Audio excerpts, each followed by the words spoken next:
తక్షణమే DSC notification విడుదల చేయాలంటూ ఆందోళనకు దిగారు నిరుద్యోగులు. దిల్సుఖ్ నగర్లో నిరుద్యోగులు నిరసనలు తెలిపారు. ప్రభుత్వానికి వ్యతిరేకంగా నినాదాలు చేపట్టారు.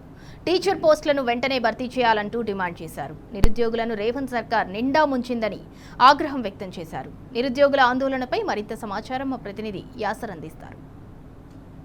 ఆందోళనలు అయితే రోజు రోజుకు కొనసాగుతున్నాయి. కాంగ్రెస్ ప్రభుత్వం 2 లక్షల హామీ ఇచ్చింది, ఉద్యోగాలు భర్తీ చేస్తామని. కాంగ్రెస్ ప్రభుత్వం మాత్రం 2 లక్షల ఉద్యోగాల భర్తీని విస్మరిస్తున్నట్టు పెద్ద ఎత్తున నిరుద్యోగులు ఇవాళ ఆందోళన చేస్తున్నారు. ప్రస్తుతం దిల్సుఖ్ నగర్ లో కూడా నిరుద్యోగులు పెద్ద ఎత్తున ఆందోళన చేస్తున్న పరిస్థితి ఉంది. మనం చూడవచ్చు విజువల్స్ లో నిరుద్యోగులు ఒక్కసారిగా ఇక్కడ ఎవరెస్ట్ చౌరస్తా వద్ద పెద్ద ఎత్తున ఆందోళన చేస్తున్న పరిస్థితి ఉంది.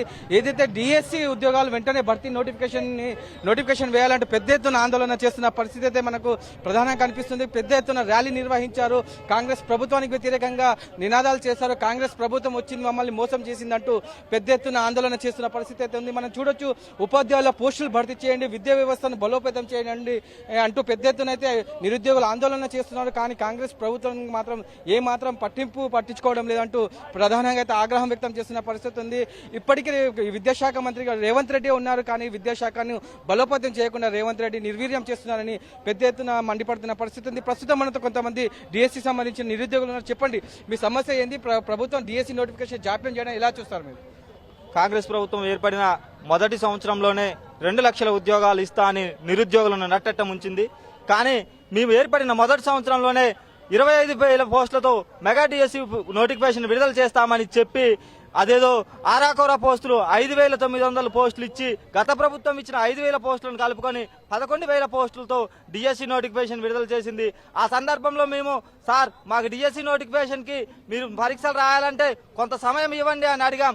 ఆ సందర్భంలో స్వయాన ఉప ముఖ్యమంత్రి గారు అన్నారు కదా, ఇదే చివరి డిఎస్సి కాదు, మేము అధికారంలోకి వచ్చిన తర్వాత మరో 6 నెలల్లోనే మరో 6,000 పోస్టులతో నోటిఫికేషన్ వేస్తా అని చెప్పి ఇప్పటి వరకు కాంగ్రెస్ ప్రభుత్వం ఏర్పడినప్పటి నుంచి 5 టర్మ్లు టెట్ పరీక్షలు నిర్వహించారు తప్ప డిఎస్సి నోటిఫికేషన్ ఇవ్వలేదు. ప్రధానంగా 100% బట్టి విక్రమార్క చెప్పిండు. 2 సంవత్సరాల క్రితమే 6 నెలల్లో డిఎస్సి ఉంటుంది అని చెప్పిండు. 6 నెలలు దాటి 2 సంవత్సరాలు దాటుతుంది. మా ప్రధాన హెచ్చరిక ఒకటే, నీవు అధికారంలో ఉండాలంటే నెక్స్ట్ 10 years అంటున్నావు కదా, నీవు అధికారంలో ఉండాలంటే మాకు డిఎస్సి వేయాలి, నోటిఫికేషన్ చేయాలి. మమ్మల్ని నిరుద్యోగుల్ని యూత్ని చులకనగా చూసిన ఏ ఒక్క ప్రభుత్వం నిలబడలేదు. మీరు మీ అధికారం ఉండాలంటే మాకు ఖచ్చితంగా జాబ్ వేయాల్సిందని హెచ్చరిక చేస్తున్నాము. మాకు జాబ్ వేయలేదంటే మీ అధికారం ఊడగొట్టే బాధ్యత నాది. చెప్పండి, మీరు చెప్పండి. ప్రధానంగా మీరు డిఎస్సికి ప్రిపేర్ అవుతున్నారు. ప్రభుత్వం మాత్రం ఇప్పటి వరకు 5 టెట్ నోటిఫికేషన్ చేసింది, కానీ ఒక్క డిఎస్సి గిట్ట భర్తీ చేయలేరు. దీన్ని ఎట్లా చూస్తారు మీరు? మేము మొదటి నుంచి కూడా డిఎస్సి అభ్యర్థుల్లో నష్టపోతూనే ఉన్నాము. 2023లో ఆ టైంలో మన బట్టి విక్రమార్క సార్ గారు, డిప్యూటీ సీఎం గారు మాకు 6,000 డిఎస్సితో మేము భర్తీ చేస్తామని చెప్పారు, సభాముఖంగా చెప్పాడు. అదే సార్ మేము ఈ రోజు పోయి అడిగితే, సార్ని కలిస్తే, ఆ ఫోటో కూడా మా దగ్గర ఉంది, సార్ని పోయి మేము కలిస్తే మీకు ఖచ్చితంగా నోటిఫికేషన్ ఇస్తాము అంటున్నారులే. కానీ 5 టెట్లు పెట్టారు, ఇప్పటిదాకా డిఎస్సి ఊసే ఎత్తలేదు. దయచేసి డిప్యూటీ సీఎం గారు మా గోరు వినండి. మేము డిఎస్సి అభ్యర్థులం, మేము పిల్లల భవిష్యత్తు నిర్మించబోయే వాళ్ళం. మీరు మాకు ఒక నోటిఫికేషన్ ఇచ్చి రిక్రూట్మెంట్ చేస్తే మాత్రం డిఎస్సిలో కానీ, గురుకులాలలో కానీ, మోడల్ స్కూల్లో కానీ ప్రతి విద్యా వ్యవస్థలో మా వంతు మేము పార్టిసిపేట్ చేసి ఈ సమాజాన్ని నిర్మిస్తామని చెప్పి నేను మీడియా ముఖంగా వెల్లడిస్తున్నాను. చెప్పండి, విద్యాశాఖ మంత్రిగా ముఖ్యమంత్రి స్వయంగా ఉన్నారు. ఇవాళ విద్యాశాఖ మొత్తం నిర్వీర్యమవుతుంది. మరోవైపు డిఎస్సి నోటిఫికేషన్ ఇప్పటిదాకా వేయలేరు. ఎన్నికలకు ముందు హామీ ఇచ్చారు, డిఎస్సి వేస్తాం, మెగా డిఎస్సి వేస్తామని మభ్యపెట్టారు. కానీ ఇప్పుడు విస్మరిస్తున్నారు. దీన్ని మీరు మొత్తం ఎట్లా చూస్తారు? ఇప్పుడు ముఖ్యమంత్రి విద్యాశాఖ మంత్రి తన దగ్గర పెట్టుకొని తన ముఖ్యమంత్రికి కానీ అదే విద్యాశాఖ మంత్రికి కానీ పూర్తిగా అన్యాయం చేసిండు. ఇలా విద్యా వ్యవస్థను పూర్తిగా అన్యాయం చేసిందంటే ఇక తెలంగాణ రాష్ట్రంలో చాలా కిందకి వెళ్ళిపోయింది విద్యా వ్యవస్థ. ఆ ముఖ్యమంత్రి గారు ఒకటే చేస్తా ఉన్నాం, మీరు చెప్పిన విధంగా మేము మెగా డిఎస్సి ఇస్తామని చెప్పారు, కానీ ఒక్క మెగా డిఎస్సి కూడా ఇవ్వలేదు. గతంలో వచ్చిన డిఎస్సికి ఒక 5,000 జోడించారు, అది కూడా మేము అడగంగానే ఎంపీ ఎన్నికలు ఉన్నాయని చెప్పేసి. దాని తర్వాత మేము డిఎస్సిని పోస్ట్ పోన్ చేయమంటే ఇవాళ నిండు అసెంబ్లీ సాక్షిగా బట్టి విక్రమార్క గారు ఏమన్నారంటే వెంటనే 6 నెలల లోపు ఇంకో 5,000తో రెడీ ఉన్నాయని చెప్పారు.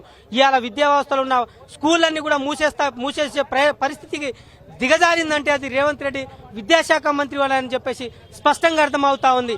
ఇవాళ మోడల్ స్కూల్ కానీ గురుకుల బోర్డులో గురుకుల నోటిఫికేషన్ కానీ డిఎస్సి నోటిఫికేషన్ కానీ ఒక్క నోటిఫికేషన్ ఇవ్వకుండా సర్వనాశనం చేస్తా ఉన్నారు. మొత్తంగా చూసుకున్నట్లయితే కాంగ్రెస్ ప్రభుత్వం అయితే నిరుద్యోగులను నిండా ముంచిందని ప్రధానంగా నిరుద్యోగులు అయితే ఆగ్రహం వ్యక్తం చేస్తారు. మరోవైపు ఉపాధ్యాయుల సంఘాలకు సంబంధించి ఖాళీలు రాష్ట్రంలో 30,000కు పైగా ఉంది. కానీ ఈ కాంగ్రెస్ ప్రభుత్వం మాత్రం 5,000 డిఎస్సి పోస్టులు గిట వేయడం లేదంటూ ప్రధానంగా నిరుద్యోగులు అయితే ఆగ్రహం వ్యక్తం చేస్తున్నారు. మేము 2.5 ఏళ్లుగా మేము ఎదురు చూస్తున్నాం, మెగా డిఎస్సి వేస్తామని కాంగ్రెస్ ప్రభుత్వం ఎన్నికలకు ముందు హామీ ఇచ్చింది. కానీ ఒక్క డిఎస్సి గిట వేయలేదు. ఇప్పటి వరకు 5 టెట్లు వేసింది కానీ ఒక డిఎస్సి గిట ఈ కాంగ్రెస్ ప్రభుత్వం వేయలేదు. వెంటనే కాంగ్రెస్ ప్రభుత్వం ఈ ముఖ్యమంత్రికి మేము ఒకటే సూచిస్తున్నాము, కాంగ్రెస్ ప్రభుత్వం వచ్చాక విద్యాశాఖ మొత్తం నిర్వీర్యమైంది. ముఖ్యమంత్రి స్వయంగా విద్యాశాఖ మంత్రిగా ఉన్నారు కానీ విద్యాశాఖను బలోపేతం చేయడంలో ముఖ్యమంత్రి మాత్రం విఫలమైనారని పెద్ద ఎత్తున నిరుద్యోగులు అయితే ఆందోళన వ్యక్తం చేస్తున్నారు. ప్రభుత్వం వెంటనే మెగా డిఎస్సికి సంబంధించి నోటిఫికేషన్ వెంటనే వేయాలి, లేకపోతే ఆందోళన ఉధృతం చేస్తామని నిరుద్యోగులు హెచ్చరిస్తున్న పరిస్థితి ఉంది. వీడియో జర్నలిస్ట్ అరవింద్తో యాసర్, టీ న్యూస్, హైదరాబాద్.